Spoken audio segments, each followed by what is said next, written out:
What's up, YouTube? Your boy back once again with another sport topic. Today we're gonna talk some football. Today we're gonna break down and recap the Houston Texans' very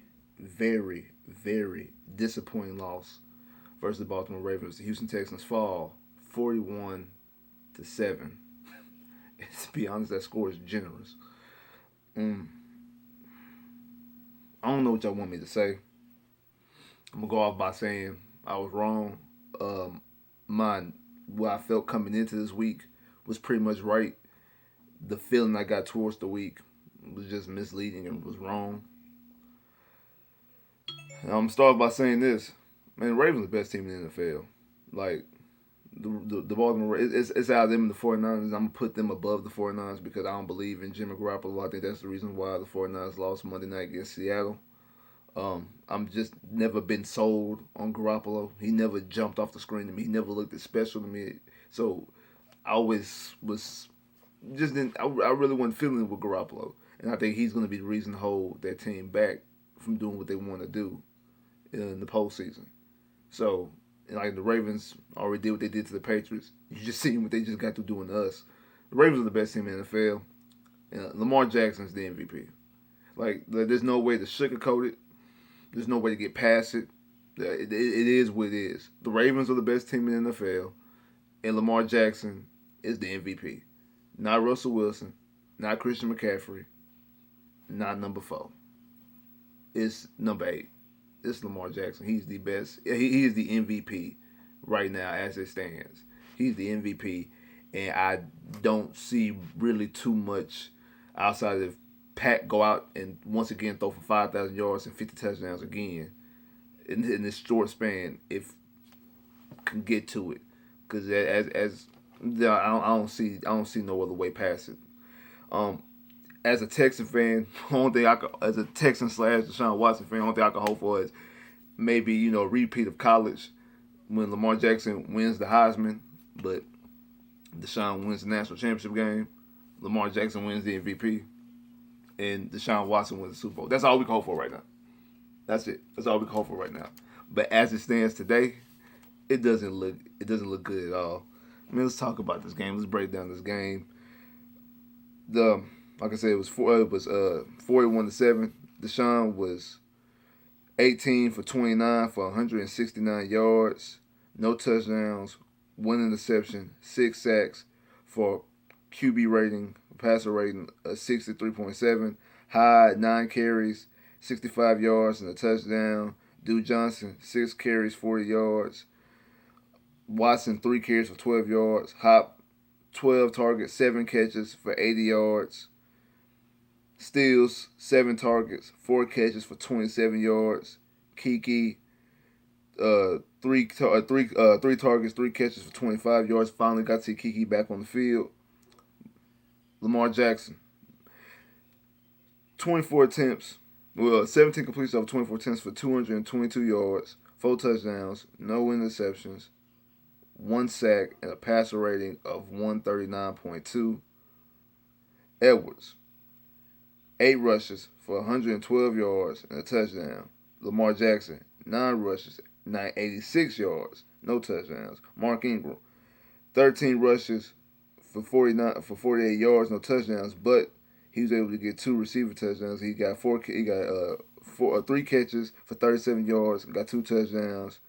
Andrews 4 targets, 4 catches for 75 yards and a touchdown. Hollywood only was targeted 4 times, 2 catches for 23 yards. Okay, this is what I'm gonna say I was wrong about. 2 things I was wrong about. One of the reasons is what I got on my jersey right now is the reason why I got this on, and I'm gonna get to that in a minute. But I'm gonna start off by saying about the defense, because contrary to what that score says, no 41, no 41-7. Contrary to what the score is, I'm not mad at the defense at all. For the most part, especially in the beginning of a game, the defense actually was playing well.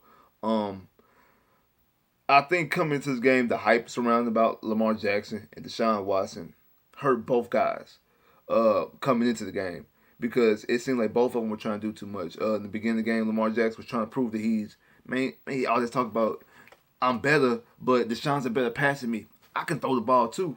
So he was he was out there just slinging around more than you ever seen the Ravens slinging around with Lamar Jackson, and he was off target for a lot of that. Same thing, Deshaun. Deshaun was like he was trying to do too much. He was dancing around like he was trying to do way too much offensively. He was trying to put too much on his play offensively. He wasn't playing his game. Neither one of them coming into the game, the first couple of drives, weren't playing their game. And once Lamar Jackson, the difference of the game is when Lamar Jackson settled down and started playing Lamar Jackson football, like you say, he don't play nobody else football. He plays Lamar Jackson football. Like, I ain't had no problem with him saying that. I don't have no problem that he had a little cockiness to him, a little arrogance to him. That's cool, because I mean, as long as as long as you don't do like my issue with Baker Mayfield. Baker Mayfield does it in a condescending, disrespectful way. Lamar Jackson just out there because he's been doubted his whole life. Like they tried to move him to every position but quarterback. That he's finally doing stuff at the quarterback position. Hey, I play Lamar Jackson football. I'm on my game after nobody. I'm on my game after myself. And once he started to do that, you seen the difference of the game, and they were able to be basically unstoppable offensively. But like I said, I don't blame the defense because the defense in the beginning was throwing it out there. They were stopping them. And then you had the missed field goal by Tucker. You had the overthrows, almost a pick by almost a clean one hand snag interception by Lyon Johnson early on. I think it was the first drive of the game for the Ravens. Remember the first quarter was shut out, and then they only got 14 points by halftime. It was really the second half that they really started pouring it on, like that avalanche happened. I was concerned defensively coming into this game on how we're going to be able to stop them, which towards the end of the game turned out to be the case. But the defense played well in the beginning. This game here, and my guy, hey, shout out to Jay Dizzle, because Jay Dizzle tried to warn us. He tried to warn us. I said I had that gut feeling. My gut was completely wrong, Jay. Hey, Trill. My gut was completely wrong. I admit that. Because I just had a feeling that Deshaun, that's the reason why I'm wearing this for. I had a feeling that Deshaun's going to come out there and act a complete ass. That just wasn't the case. That fumble got him out his game early, and he never got back in. Something that we've never seen from Deshaun. There's a reason why this is the first time a Deshaun-led offense, a Deshaun-led team got beat by more than 2 scores. Never in the regular season has the Texans under Deshaun Watson got beat by 2 scores. Dating back, I think he hasn't lost by 2 scores since like his freshman year in high school or something like that. So it's dating back a long way. You're talking about his freshman year in high school. So you're talking about 3 years. You're talking about sophomore, junior, senior high school. And then you're talking about 3 years in college. That's 6. This is 30 in the NFL. So you're talking about going on 9 to 10 years. Last time he got beat by more than 2 touchdowns in the game, by two possessions in the game, double-digit losses. Double-digit score losses. It hasn't happened in almost 10 years, and that's a lot of football being played. That tells you something, right? That tells you something. Well, something else happened that we don't see from Deshaun. We don't see Deshaun get rattled or taken out his game. We always talk about how he's cool, calm under pressure. When the chips get down, that's when the best gets brought out because he was down by 2 possessions against the Eagles last year in the fourth quarter, and it looked like that was going to go that way. And he got you the lead right before we allowed them to drive down there and get that field goal before the time expired. And that kind of happened today. Deshaun fumbled on that first drive, which, by the way, like those 6 sacks, one of them wasn't a sack. One of them, Deshaun got, in my opinion, I think he got past the line of scrimmage, let alone got to the line of scrimmage. So I don't see why that was classified as a sack. I don't know if the NFL is going to end up taking that back or not. But out of those 6 sacks, I say at least 3 of them was completely his fault. I know that last one, both Tunsil and Max Sharpton didn't get a hand on anybody when that rush came through. They wasn't getting a hand on nobody. And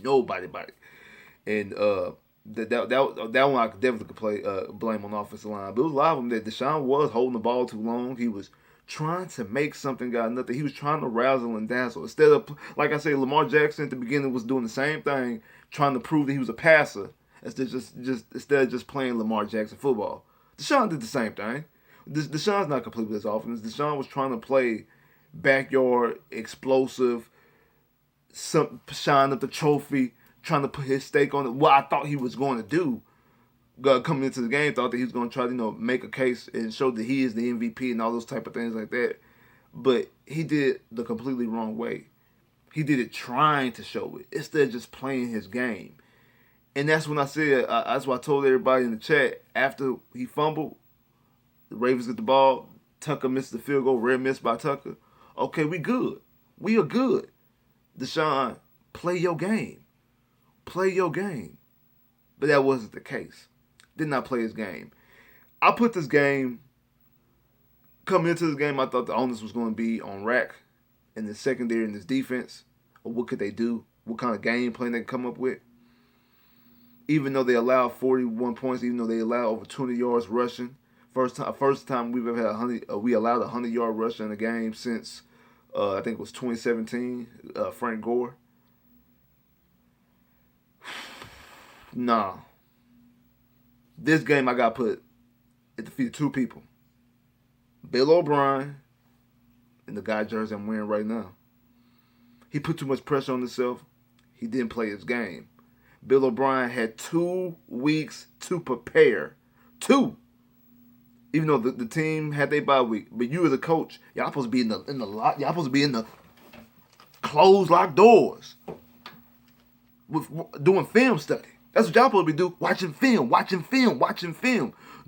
Coming up with all these little things. Why y'all not doing that? What was you doing for your bye week? What was you doing? Because you had 2 weeks to prepare. And the way this offense looked was trash. It was completely out of sync from the beginning of the game. The only person who was in sync was Hop. Hop was the only person out there today offensively that came out to do his job. Was it nobody else? Nobody else in the offense came prepared to play football today outside of Hopkins. And speaking of that, the NFL, go ahead, change that rule. Y'all need to change that rule. This whole challenging pass interference, if there is pass interference, if they're not pass interference, change it. Because obviously, nobody's going to overturn. I think they said it's like 4 or 5 and they have been overturned. Ain't none of the games I didn't watch.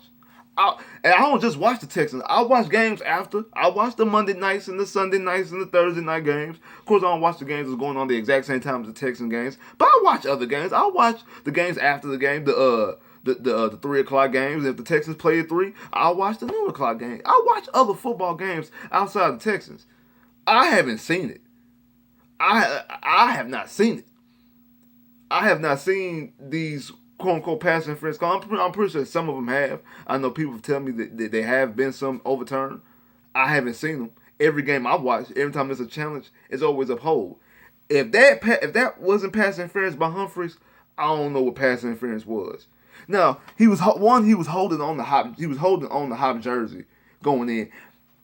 That one, technically, it is a pass interference, but I get them not calling that because he wasn't tugging. It wasn't tugging. That's one of those things, that's a judgment call. That's if the ref wants to be involved in that call or not. So, I wasn't too upset with him not calling that because he didn't tug. Now, if he would have tugged the jersey, definitely. But just because he was holding on to it, yes, it is interference. But they don't always call that. So I got that one. That one. But he hits Hop and turns Hop as Hop is looking for the ball. It's not like Hop is hands. If Hop was hands fighting with him, then they can go, okay, they both getting hands. We're not gonna say nothing. But Hop is not even messing with him. Hop is looking at the ball, playing the football, and you can't say, oh, the ball was uncatchable. Because the reason why it was uncatchable, because he turns Hopkins' body. He turns Hop. He hits Hop and turns him, so Hop can't get to the ball. He can't run through it. That's pass interference. That's interfering with him allowing him to able to catch the football. And obviously, the NFL is not going to overturn it. So what you're doing, you're costing coaches and teams timeouts and challenges. So just take away the rule. I'd rather it not be a rule. I'll be much happier if that rule doesn't exist and they just missed the call and I'm upset because they missed the call. That you go challenge it, because that was out of Bill O'Brien's 6 years he's been the head coach. 5, 6 years, however long, I don't even give a damn right now. However long he's been the head coach. That's his best challenge. Out of all challenges that he has not gotten, out of all challenges he's missed, challenges that he should have challenged that he didn't challenge, all the challenges that he got that got converted, got put back in the Texans' favor, Out of all of them, that's the best one. Because that was a clear pass interference, and it gets you on, and at that time, a 0-0 game gets you on the 1 yard line. On fourth down, now, mind you. And they didn't call it. You just costing teams challenges and timeouts. So just get rid of the rule. Just get rid of the rule because obviously you're not going to change anything. Just get rid of the rule. Some people say that maybe they're not going to do anything until the playoffs get here to those type of situations. That's bull. If it's pass interference in January and February, it should be pass interference in October, November, and December. I'm sorry. Pass interference is pass interference. No matter if it's in the fourth quarter, it's in the first quarter. No matter if it's in overtime, no matter if it's in preseason, no matter if it's with fourth down, first down, untimed down, 3 seconds left to go in the game, the first play of the game, pass interference, pass interference. They don't say, oh, well, that wasn't well, it's a face mask, but it's a face mask in overtime, we're not going to call it. Or it's a face mask in the postseason, we're going to call it because it's the postseason. No, face mask is going to be a face mask, ain't it? Pass interference is going to be a pass interference. False start going to be a false start. Delayed game gonna be a delayed game. All those things, all those things are the same no matter when they are played. Off season, postseason, playoffs, preseason, regular season, post game, mid game, whatever. They always gonna be the same. Backyard football, high school football, whatever. These penalties always are the same. But even still saying that, that's the only thing I'm gonna give you. That's the only thing I'm gonna give you because other than that, offensively, out of sync, completely out of sync. Wasn't ready, wasn't prepared. And who's that on? That's on your head coach and your offensive coordinator. That's on Kelly and that's on Bill O'Brien. And because Bill O'Brien, you first want to say when y'all out there putting up 40 points on the Falcons, Deshaun getting a perfect passer rating, throwing 5 touchdowns. Hey, the offense out there look good. You the first one to say, well, I was calling the plays. I do call plays. Okay. You want that. That's what you want. You get the blame right here. You get the blame for this effort. You get the blame for this piss poor offensive effort that you put on the field today. Because as a Texan fan, I'm completely not only dissatisfied, disgusted, and embarrassed. And as an NFL fan, I'm disappointed. All the hype that we got going to this game, Deshaun versus Lamar versus Deshaun, back to back, the new age of NFL quarterbacks, the one A1, AB, all these things. I mean A1, you know what I mean. All these things. We're going into that. 2 guys going for the MVP. 2 guys AFC Players of the Week. This is gonna be matchup for years to come. The next Tom Brady and Peyton Manning. All this we've been hearing. And this is the product that we got. This is the product that we got. My original opinion, I'd come into the week, I thought the Texans was going to lose the game. After all the conversation, I felt that the foe was going to do some things, and we was going to come away with the victory. But even when we thinking a loss, I didn't see this. I didn't see 41-7. And I don't even want to say 41-7. I don't even want to say that because the real score was 34-0. The real score was 34-0. They allowed Carlos Hyde to get that 40-yard scamper for a touchdown. They allowed him to get that. Also, why were the Ravens the first ones to put in their backup quarterback before you put in AJ McCarron? Like, the Ravens don't play Thursday. You do. Out of the 3-game stretch, what I said, this is the most important 3-game stretch of the season. We're going to find out a lot about this team, and it ain't looking good so far, that the most important game of those 3-game stretches is the game on Thursday. And I think that's the reason why Roby and Fuller didn't play today. Because, 1, you play on Thursday, quick turnaround, and then 2, both of these guys are coming off hamstring injuries. As you've seen, the guys had on flake jackets and things for their hands. So it's kind of cool up there. I forgot what the degrees was coming into the game. That's not cold weather's not good for your hamstring.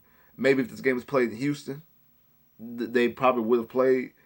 Definitely, if this game was played in Houston and the Colts game was next Sunday instead of Thursday, they would definitely play. I just think they just took off the precaution because they know that cold game is more important from a division standpoint. So I think they were just trying to be safe, more best safe than sorry. But you gotta do better because this is unexcusable. And like I said, I'm gonna keep on saying this. Talk to me in January and February when it comes to Bill O'Brien. I know we all hype, we was all cool, we was all. I mean, everybody was on fire, Bill O'Brien. And hey, then we got the Falcons game, and then we beat the Chiefs. Then we dip against the Colts, but then we get back to back wins, and no more talk about firing Bill O'Brien. I said, let me talk in January. I don't care if we 13-3 win the home field advantage. If we get embarrassed in the playoffs like this, it's a wrap. It's a wrap with me. I don't want to hear nothing. Watching today's game just further reiterate that. And then Toxic City Titty, Toxic City Titty said brought up something in the chat earlier. What if these guys go 0-3 in this 3-game stretch? Because we already down 0-1. We already down 0-1 in these 3 games. What if they go 0-3 out the bye?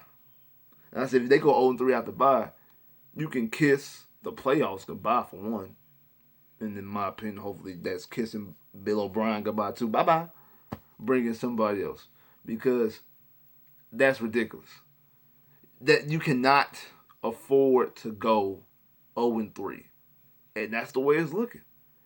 And like I said, I think it'd be different. Hey, if we would have lost 24-23, 24-20, 21-17, 28-27, something like that. It was a close game, a good game.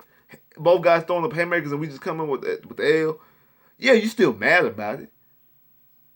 But you're not embarrassed. And you're like, okay, we can hang. This right here makes you think that you can't even hang with nobody. You can't even hang with nobody. And then the Colts just beat Jacksonville. They were down 7-0, I think came back and scored 31 unanswered points. That's who we play Sunday. We haven't beat Brissett yet. We 0-4 against Brissett? We haven't beaten him yet. We haven't beaten him yet. And we already lost this year.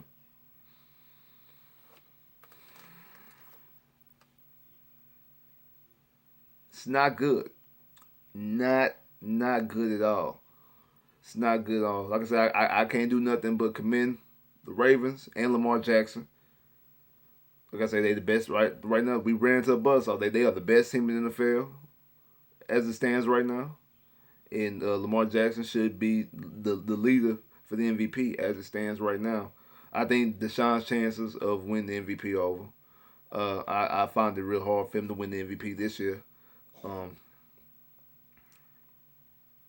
I find that hard to win the MVP.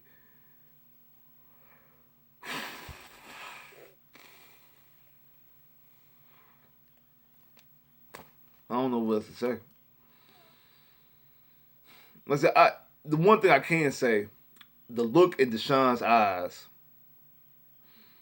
after the game, he did look like somebody that was pissed. And we know what happens last time. Remember what happened against probably his worst performance of the season up until this point against the Panthers. He was after the game. After the game for hours at NRG. Now he's not in NRG. You gotta come home and do it. But I think he's gonna come in with a different perspective and taste in his mouth come in Thursday. And I could see them, hopefully, this is me just as a Texas fan, as a Deshaun fan, wishful thinking also, but also my belief in Deshaun, because I do believe he is the truth when it comes to the quarterback position. And I still want to pick a quarterback over him.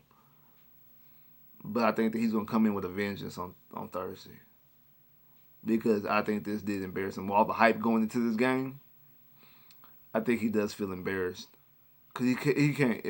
If he don't feel embarrassed behind this performance after all the hype going into this game, and then seeing what Lamar Jackson did on the other side of the field, and all the hype he's been getting all year, if you don't feel embarrassment off of this, you're not going to feel embarrassment off of anything when it comes to football.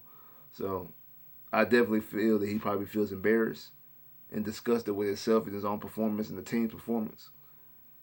And he gonna have a bigger chip on his shoulder. Like I said, the game against the Indy, in my opinion, was the most important game in this stretch. If we don't come away with this one, then we got a serious conversation talking about. Like, share, subscribe if you haven't, comment below if you haven't, get that video, click that bell, get more videos, I holla.